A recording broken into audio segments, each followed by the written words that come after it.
پاتے تو خدا چیک پوسٹ سے نکال دیتا ہے. یہی حدیث ہے نا. وہ آ گیا 41واں جس کی چیک پوسٹ پہ بات مانی جاتی ہے. صرف کال کرنی ہے. کیسی کال؟ ہاتھ اٹھا کے کہہ گیا اللہ اس کو بخش، کہ میرے بندے نے کہہ دیا جا. پہلا کام چیک پوسٹ سے نکالنے کا. اگر چاہتے ہو کہ میری ماں، میرا باپ، میرے بھائی، میری بیٹی، میرا بیٹا، میرا ماموں، میرا چاچا، میرا نانا، میرا دادا، میرا خاندان، میرا دوست، میرا ہمسایہ اس چیک پوسٹ سے مبارک لے کر نکل جائے تو نماز جنازہ یاد کرو، نہیں تو وہ چیک پوسٹ میں پھنس جائے گا. اچھا بھائی، دوسرا کام کیا کریں؟ اللہ کے نبی نے بتایا دوسرا کام تم یہ کرو، سارے مل جاؤ، سارے مل کے اس کے لیے دعا کرو. اب پھر دعا میں بھی وہی مسئلہ آیا. جب بندہ اللہ کی بارگاہ میں ہاتھ اٹھاتا ہے نا تو پروردگار فرماتا ہے اب میرے در سے ہی خالی جائے تو کہاں جائے گا؟ کس کے در پہ جائے؟ اور دیکھو میرے نبی کا واسطہ دے رہا ہے، میرے نبی کی بیٹی کا واسطہ دے رہا ہے، جنت کے سرداروں کا واسطہ دے رہا ہے، میرے ولیوں کا واسطہ دے رہا ہے. اب یہیں سے بھی یہ واسطے دے کر بھی خالی چلے جائے تو مجھے پھر رب کون کہے گا؟ میں ہی تو بخشنے والا ہوں، میری تو صفت ہے بخشنا. میرے در سے خالی چلے جائے. ارے میرے نبی نے تو یہ فرمایا کہ میری امت تمہارے در سے فقیر بھی خالی نہ جائے. امتی کے در سے فقیر خالی نہ جائے تو اللہ کے در سے خالی کون جا سکتا؟ پھر جب ہاتھ ملا اٹھا کے دعا کرو گے نا، دوسرا طریقہ میرے نبی نے فرمایا جب تم دعا کرو گے تو اس میں بھی وہ 41واں آ جائے گا. جیسے دیکھو نا 200-300 آدمی کھڑے ہیں نا، 5 آدمی ادھر بیٹھے ہیں، وہ جن کی خدا وہ ایم پی اے ہیں، وہ ایم این اے ہیں، وہ وزیر ہیں، وہ کیپٹن ہیں، وہ جنرل کرنل ہیں، ان کی خدا واپس نہیں کرتا، ان کے ہاتھ اٹھانے کی دیر ہے. اس لیے کہتے ہیں اجتماعی دعا کبھی رد نہیں ہوتی. تیسرا کام کیا کرو؟ بڑی بات ہے یہ سننے والی. تیسرا بھی یہ کام کرو کہ اس کے اوپر اگر کوئی قرض ہے نا وہ ادا کرو. بدقسمت ہیں وہ لوگ کہ جو باپ کا قرض مانگنے آئے تو وہ کہتے ہیں جاؤ اس کی وہ قبر پڑی ہے لے لو. یعنی کہتے ہیں باپ اگر جیل میں جاتا ہے تو جائے. اگر اتنی پراپرٹی دے کر گیا ہے نا باپ تو پھر کیا کرو؟ اس کا قرض اتارو. بے شک اپنا گھر بیچ دو، اس کا قرض اتارو گے تو پھر وہ چوکی پاس کر جائے گا. شارٹ وقت میں اب چوکی پاس کر گیا. جیسے چوکی پاس کر گیا تو دوسری جگہ جو آئے گی نا وہ عالم میزان آئے گا. کیا آئے گا؟ عالم میزان. ایک آپ کا بڑا ایک مسئلہ حل کروں. بڑے ڈیلی تقریباً یہ سوال آ جاتے ہیں پیر جی دیکھو 5 ٹائم نماز پڑھدا تو ساری زمین تے قبضہ کر لیا. دیکھو 5 ٹائم نماز پڑھدا تو جھوٹ ماردا نہ. یہ مسئلہ بڑے غور سے سن لو. اللہ نے یہ مسئلہ حل کر دیا. میزان رکھ دیا تکڑی کے 2 پلے. تکڑی کے 2 پلے. نیکیاں کرتے جاؤ دائیں پلے میں، برائیاں کرتے جاؤ بائیں پلے میں. جو تم کرتے جاؤ گے تمہارے پلے پڑتا رہے گا. پنجابی کہنا جو کہیں گا پتر تیرے پلے ہی پینا ساڈا کی جانا. پلے میں پڑتا رہے گا، پڑتا رہے گا، پڑتا رہے گا. جیسے ہی عالم میزان میں پہنچے گا اب تکڑی کو اٹھایا جائے گا. اس کی نیکیاں زیادہ ہیں یا برائیاں زیادہ ہیں؟ کر کے کیا آیا ہے؟ تکڑی تولی جائے گی. حدیث بتاتی ہے، قرآن بتاتا ہے ذرے ذرے کا حساب ہوگا. ذرے ذرے کا، موتی کے دانے سے بھی کم، رائی سے دانے کے بھی کم، اللہ فرماتا میں حساب دوں گا۔ اب معاملہ بڑا انوکھا سا ہوگا، یہ سمجھنے والی بات ہے۔ کچھ آدمی ہوں گے، کچھ انسان ہوں گے جن کا نیکیاں 5 کلو کم ہوں گی، 1000 نیکی کم، 2 کلو کم ہوگی، 1 کلو کم ہوگی، 1 پاؤ کم ہو۔ اگر پاؤ مل جائے تو جنتی، کلو مل جائے تو جنتی، 10 کلو مل جائے تو جنتی، یہاں تک 1 تولہ نیکی کم ہوگی، 1 تولہ۔ اب میری بات کو سمجھنا، 1 نیکی، بس 1 نیکی مل جائے جنت میں دوڑتا جائے گا۔ 1 نیکی کا کون مسئلہ ہے؟ میری ماں بیٹھی، میں اپنی ماں سے لے لیتا ہوں، میری ماں مجھ سے بہت پیار کرتی ہے، میں اپنی ماں سے لیتا ہوں، دوڑتا جائے گا، امی میری بات بن گئی، صرف 1 نیکی۔ ماں کہے گی بیٹا نہیں، مجھے تو آپ 1 نیکی کی ضرورت ہے۔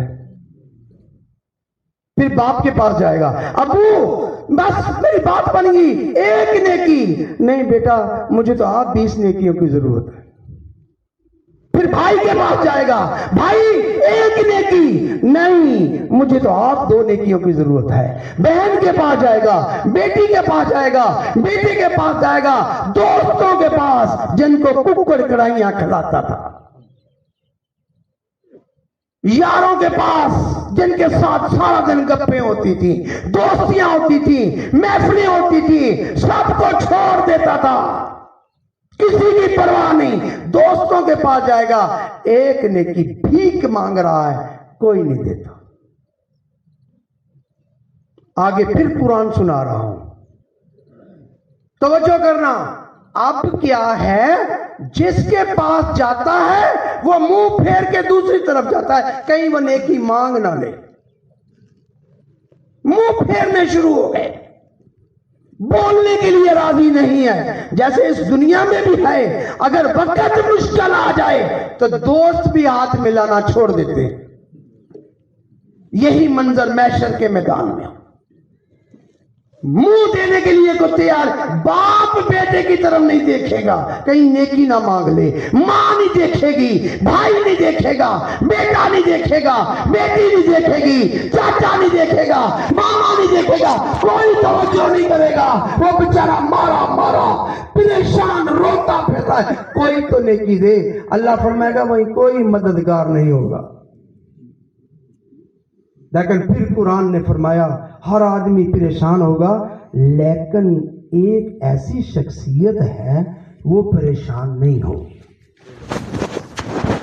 وہ پریشان نہیں ہوگی۔ وہ کون ہے؟ اللہ نے فرمایا قرآن میں، حیران سنو، وہ لوگ پریشان نہیں ہوں گے جو معرفت والے وہ ہوں گے، توکل والے ہوں گے، اللہ کے ولی ہوں گے، اللہ سے محبت کرنے والے ہوں گے، اللہ کے بندے ہوں گے، وہ پریشان نہیں ہوں گے، وہ کہیں گے آ ہماری طرف۔ ہم کہتے ہیں اللہ کے بندوں سے ہماری دوستی نہیں ہے، بابے کچھ کرتے نہیں ہیں۔ آ قرآن پر، قرآن کہتا ہے اللہ نے اپنی رحمت کے 100 حصے کیے ہیں، 100 حصے، ایک حصے سے کائنات بنائی ہے، آسمان بنایا ہے، جنت بنائی ہے، حوریں بنائی ہیں، فرشتے بنائے ہیں، دنیا بنائی ہے، انسان بنائے ہیں، درخت بنائے ہیں، سب کچھ بنایا، 99 حصے بچا کے رکھے ہوئے ہیں، ایک حصہ صرف یوز کیا ہے، باقی 99 حصے بچا کے رکھے ہوئے ہیں۔ کس لیے؟ محشر کے دن یہ 99 حصے اللہ نے تقسیم کرنے ہیں، کن کو؟ نبیوں کو، شہیدوں کو، ولیوں کو، غوثوں کو، قطبوں کو، ابدالوں کو، اور اپنے پہ توکل کرنے والے لوگوں کو۔ اللہ دے دے گا، اجازت دے گا، جس کو چاہو دوزخ سے نکال کے بھی جنت میں لے جاؤ۔ بات شارٹ کر رہا ہوں۔ اب وہ بندے کیا کریں گے؟ اپنے پیاروں کو جنت میں لے جائیں گے، پیاروں کو جنت میں لے جائیں گے۔ جنت میں پیارے چلے گئے۔ آخری بات بڑی توجہ سے، اللہ کے ولیوں کے صدقے جنت میں، نبیوں کے صدقے جنت میں، شہیدوں کے صدقے جنت میں، متقین کے صدقے جنت میں، مرشد کے صدقے جنت میں چلے گئے، نبی کے صدقے چلے گئے، اب جنت میں چلے گئے۔ آگے کی بات سنو، وہاں اللہ پاک فرشتوں سے فرمائے گا جنتیوں کی کانفرنس کرو۔ مزید سلیس کر دیتا ہوں، جنتیوں کا کٹ کرو، سارے جنتیوں کو بلاؤ بھائی، سارے جنتیوں کو بلاؤ، سب جنتی اکٹھے ہو جائیں گے، منبر پہ میرے محبوب بیٹھے ہوں گے۔ اللہ فرمائے گا جنتیوں اب راضی ہو؟ میں نے جو وعدہ کیا تھا پورا ہوا؟ میں نے وعدہ کیا تھا جنت دوں گا جو میرے اور نبی کا حکم مانے گا، میرے ولیوں کے نقش قدم پہ چلے گا۔ آج تمہیں میرے ولیوں کی قدر کا پتہ چل گیا، میرے بندوں کی شان کا پتہ چل گیا، میرے نبی کی شان کا پتہ چل گیا، پنجل پاک کی شان کا پتہ چل گیا۔ اب بتاؤ تمہیں جنت مل گئی؟ میں نے اپنا وعدہ پورا کر لیا۔ میں نے تمہیں کہا تھا زبرجد لولو مرجان حقیق سونے چاندی کے محل دوں گا، محل مل گئے، فرشتے مل گئے، حوریں مل گئی، باغات مل گئے، پھول مل گئے، دودھ کی نہریں مل گئی، شہد کی نہریں مل گئی، جو کہا تھا مل گیا۔ اب جواب میں جنتی کیا دیں گے؟ جواب سنو سنو، کہیں گے یا اللہ ٹھیک ہے تیرا وعدہ پورا ہوا، لیکن ہم نے یہ جنت کیا کرنی ہے، یہ جنت کیا کرنی ہے، یہ باغات کیا کرنے ہیں، یہ حوریں نہیں چاہیے، یہ فرشتے نہیں چاہیے۔ ارے تمہیں کیا چاہیے؟ یا اللہ ہمیں تو تب سب کچھ ملے گا جب ہمیں دیدار خدا ہوگا۔ اب سنو، اللہ پاک فرشتوں سے فرمائے گا اے فرشتے اب میرے حجاب کے پردے اٹھاؤ،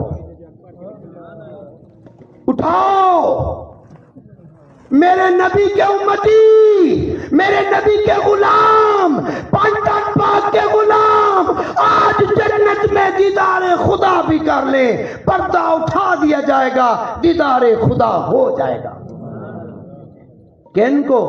جن کی ولیوں کے ساتھ نسبت ہے، مرشد کے ساتھ نسبت ہے، متقی لوگوں کے ساتھ نسبت ہے، پنجتن پاک کے ساتھ نسبت ہے، محبوب کے ساتھ نسبت ہے، ان کے غلام ہیں، وہی دیدار خدا کریں گے۔ اللہ تبارک و تعالی ہمارے پیر بھائی محمد اصغر کو دیدار خدا نصیب فرمائے، نبی کا دیدار نصیب فرمائے، اہل بیت کی کچہری نصیب فرمائے۔